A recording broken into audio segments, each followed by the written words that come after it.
Well, hello, it's Steve Barcelo again. Another story we're going to work on. We're back talking about the missing scientists who are working on propulsion, zero gravity propulsion, things of that sort, metallurgy.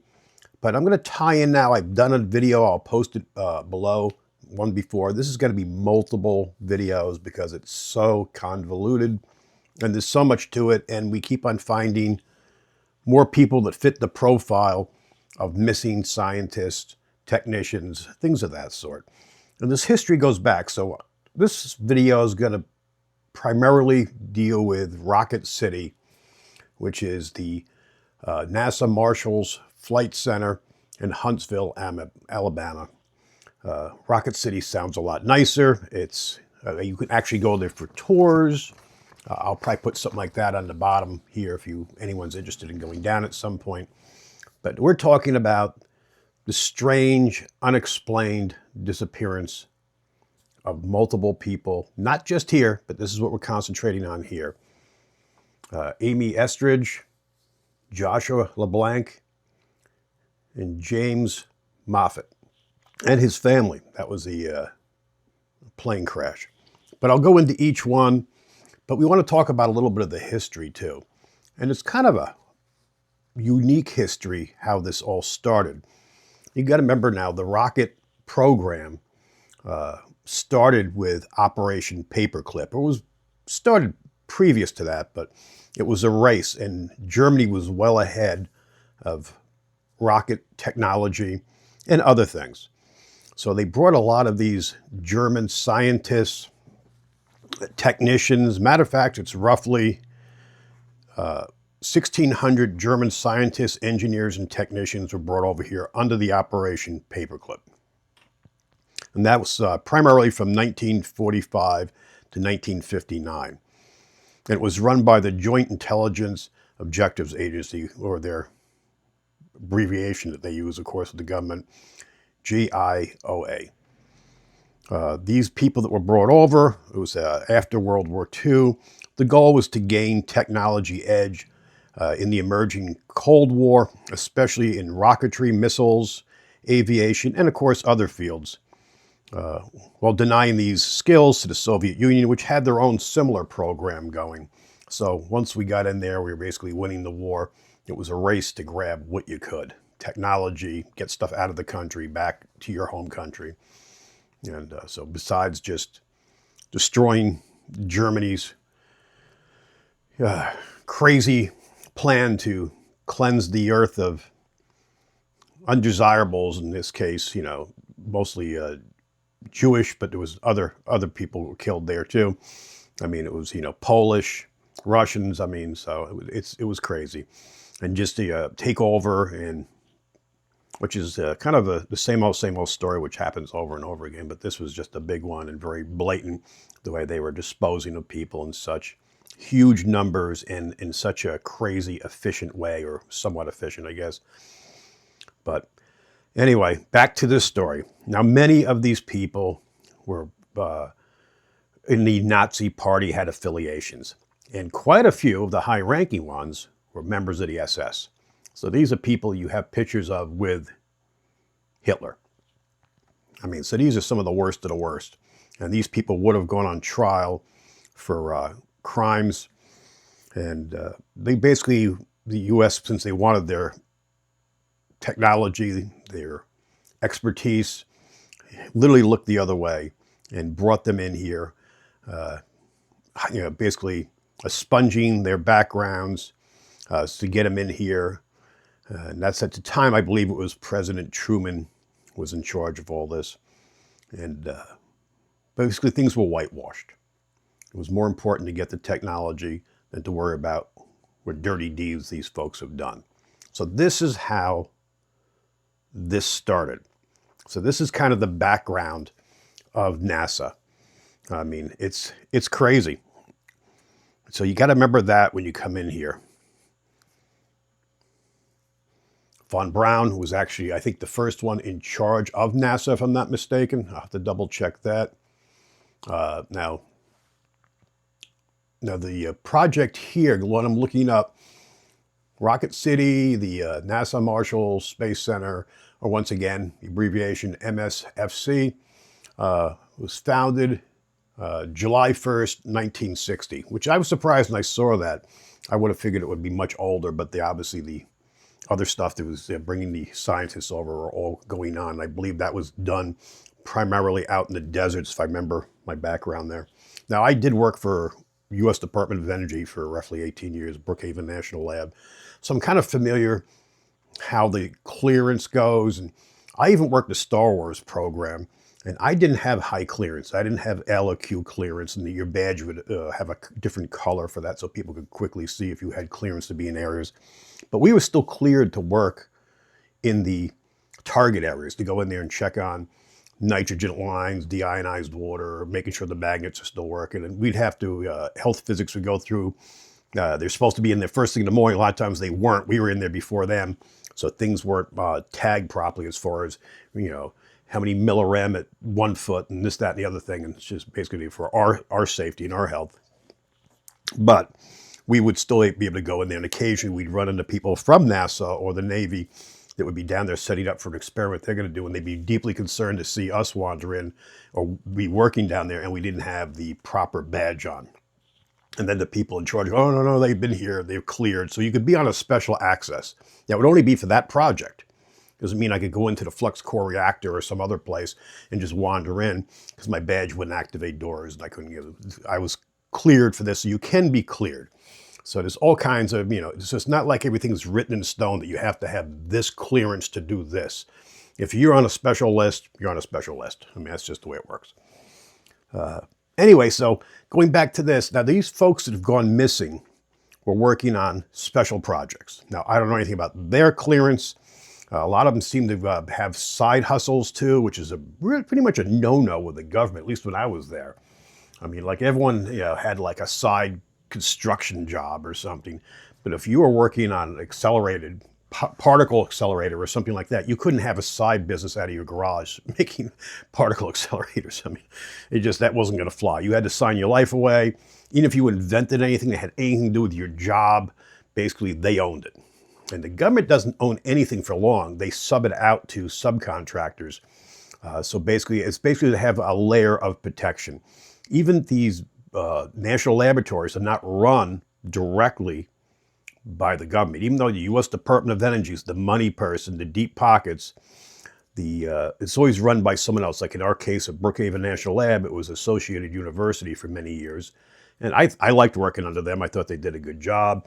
And people used to get upset with us. We said this. It was kind of a college campus atmosphere.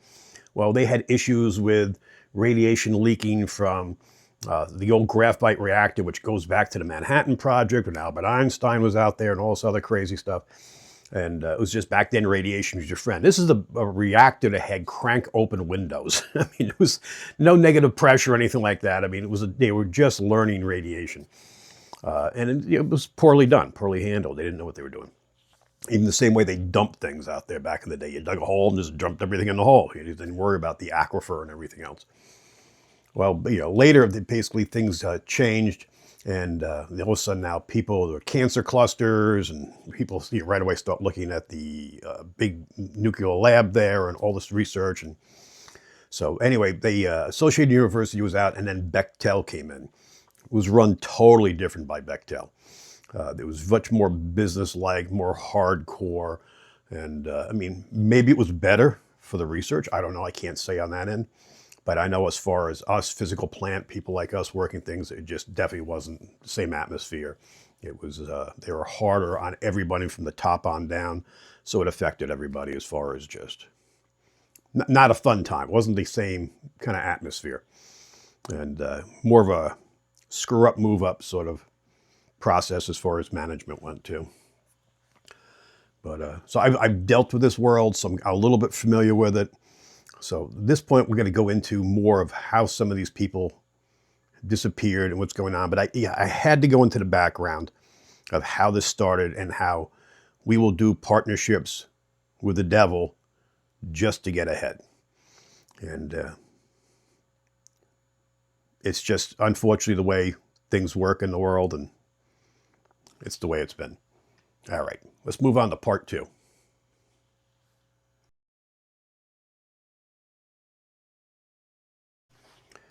All right, we're going on to part 2 here. We're going to go more into the disappearance and deaths of some of these folks that were involved.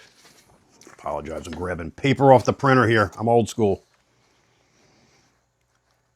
AmyEskridge. I did another video on her a while back, so if you get a chance, I'll put that in the bottom. Check that out. Like I said, this is a very convoluted story. It's sort of like me when I work the Gilgo stories. It just never stops. Those stories that just keep on going. And I don't think we probably have seen the end. Now, a lot of the questions people have is all of a sudden now, like the government just released 2 days ago, UFO imagery and videos. Now, be honest with you, a lot of it was pretty much lackluster. I did print out a bunch of the documentation I'm going to go through and see if we can read between the lines and find anything particularly good. The rumor is better stuff is coming, but at this point, I don't know. We've seen this time and time again with the release of the Kennedy files and everything, and they give us kind of the same old. Maybe they'll throw a little crumb of something in there, and but that's about it. So a lot of very old stuff, basically a lot of little tiny white orbs moving around, which could be pretty much anything. Of course, everyone wanted to see aliens, crash craft, I mean, just something like that, and none of that's in there. None of it's in there. But anyway, back to this.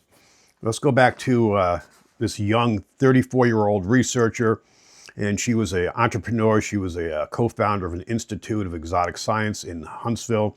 Once again, going back to what I said before about having side hustles and stuff, and I don't know if she was retired at this point, or maybe she was working as a subcontractor. It just doesn't go into that detail, possibly. Basically, she was described as a genius, and I've seen some of the interviews with her. She seems a little bit, like I said, I worked with a lot of these scientists at Brookhaven Lab, and these people were brilliant. I mean, just brilliant people. But these people couldn't chew gum and walk at the same time. I mean, they were in their own world, but that's why they were so brilliant. And if you read stories on Albert Einstein, he couldn't drive a car. That's why he rode a bike around. I mean, things of that sort. But she was worked on experimental propulsion, primarily including anti-gravity and gravity modifications. So this is pretty crazy advanced stuff. Now, she in the videos basically said that they had it. They could do this. They had the ability to make this work. And if that's the case, that's life-changing for everybody. Because if you can have something that's zero gravity, like these UFOs, UAPs that supposedly we're seeing that move around at lightning speed and underwater at super rates of speed, I mean, that kills the petrochemical company, the oil business. I mean, because everyone lives off fossil fuels, and that's what most of all wars are about. If they tell you or not, usually we're looking for weapons of mass destruction that don't exist. But we've been down that road, I'm old.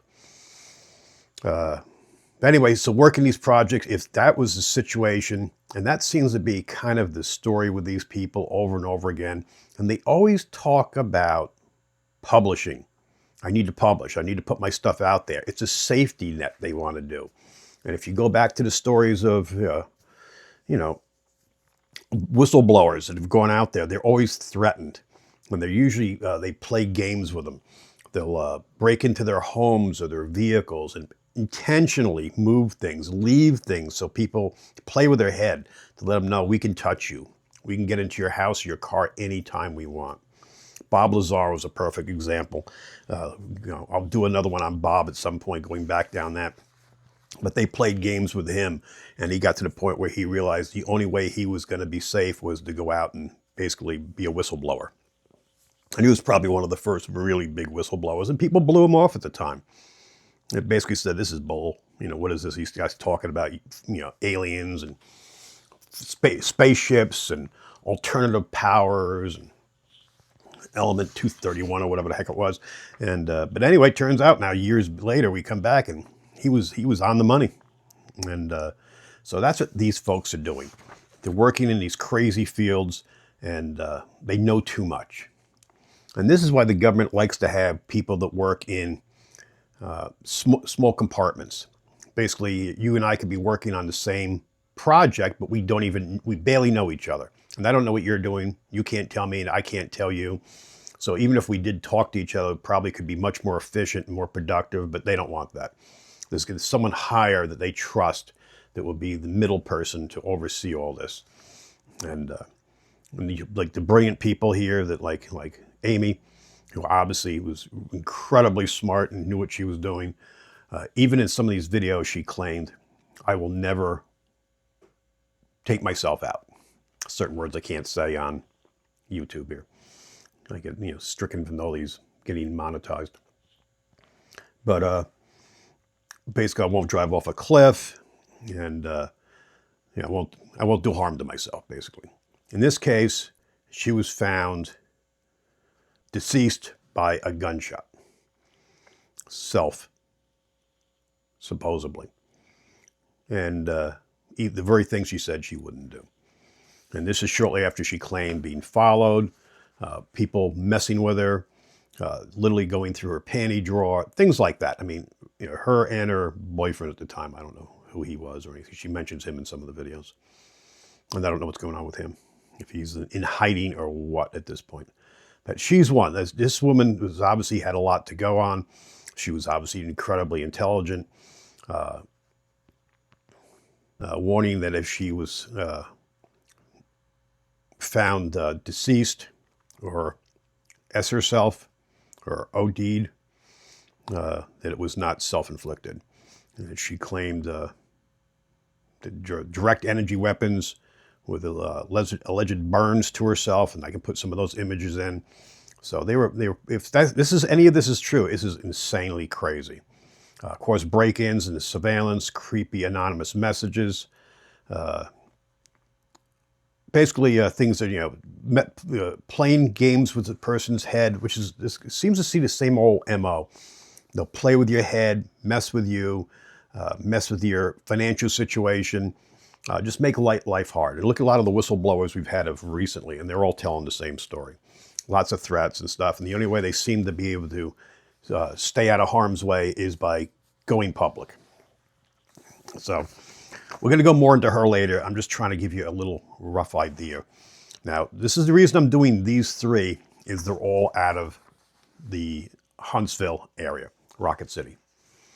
Now, the next person I'm going to talk about is Joshua LeBlanc. This guy, once again, young, 29 years old. I apologize, I'm paper in front of the camera here. I'm driving the phone crazy with force autofocus.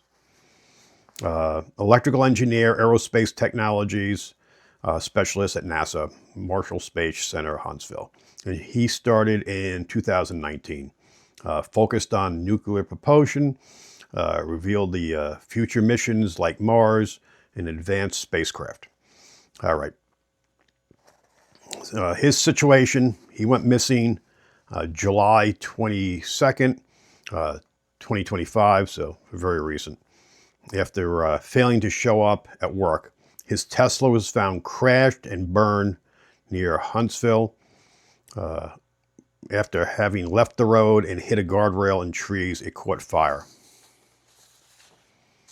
He was burned beyond recognition, so they can't even say for sure if the body was his.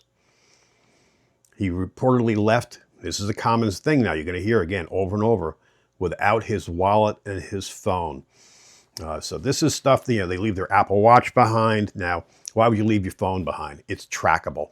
The only way you can keep your phone from being tracked, you can shut it off, it's still tracking cellular sites, and you would have to literally have it in a Faraday bag or something, or, physically damage it, remove the battery. I mean, I'm not even sure if you remove the battery at this point, if that would even do it. But this is a common thing. These are folks that know, and you see them always leaving, all of a sudden they change their normal procedure and they just leave things behind.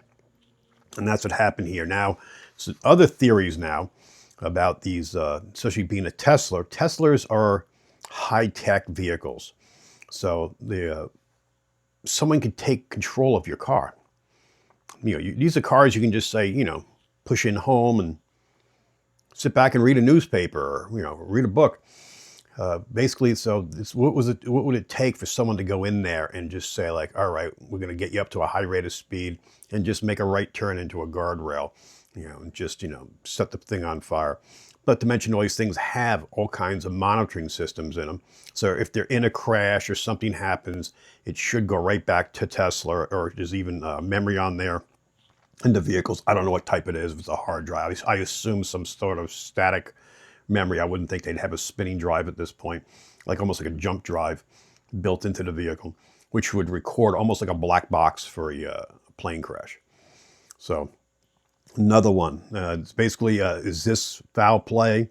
It's just another person, it's not like just, dropping dead of a stroke or something, or, it's just always very unique, very violent ends to these people, like a message is being sent. So, all right, another crazy one. We're going to go back into this one. I'm just trying to give you the general layout. Like I said, this is going to be a multi-story thing.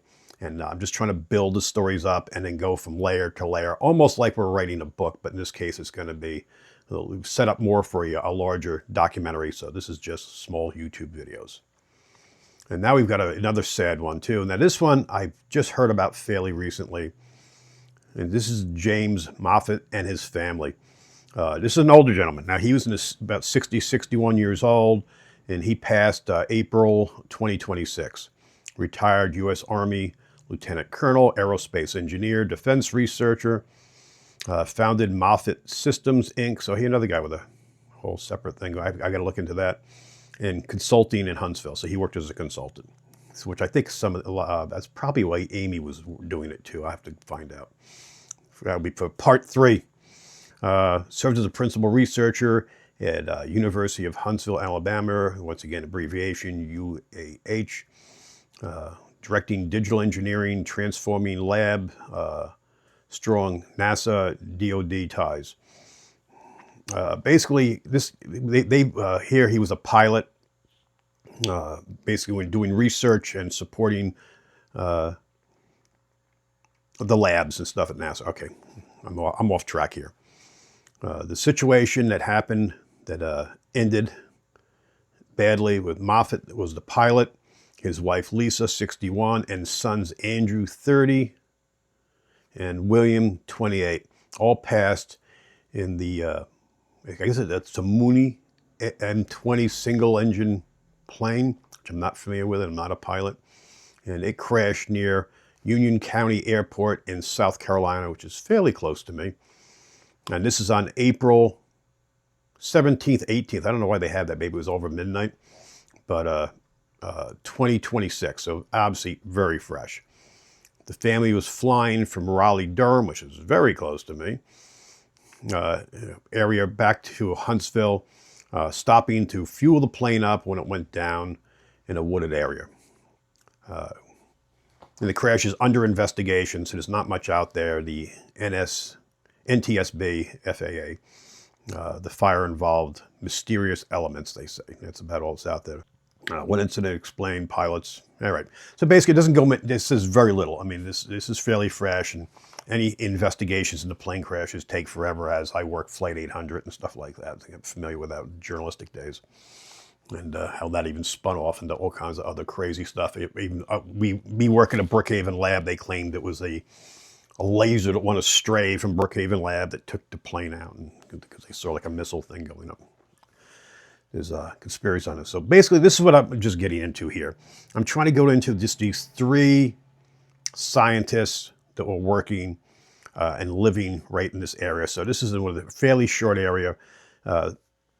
They're all obviously very different, the way things ended, but they're all very suspicious. So background into these. And I want to look into something now that I've been reading through here, and I've got a lot of stuff on the computer here. More onto how they were subcontracting out and who they were actually working for. Because that's more, probably doesn't mean as much to most people, just because I worked for U.S. Department of Energy. And we had all kinds of rules about doing any kind of thing like that. Apparently something must have changed. And because if you can go out and work as an independent, you have a lot more control over what you're doing. Of course, now it's your financing, or you have to have someone to finance you to do this stuff. But I guess if you work for in-house for the government, they control you and they can steer you in the direction they want to go, where you can be much more creative and much more efficient if you're your own person and doing things. All right, so follow along. Please like, subscribe, and share. And make sure you hit the bell icon so you know when the next video comes up. I'm going to keep on working on these. I've got a whole bunch of stuff in the project here, but I just want to follow up on these. I feel guilty when I'm not doing these. And I'm working on other stories too. Some are actually true crime. And I'm going to go through some of the other UFO data that's been recently released by the government and see what we can find in there. Thanks for watching. Like, subscribe, and share. Everyone be good to each other. Be safe out there.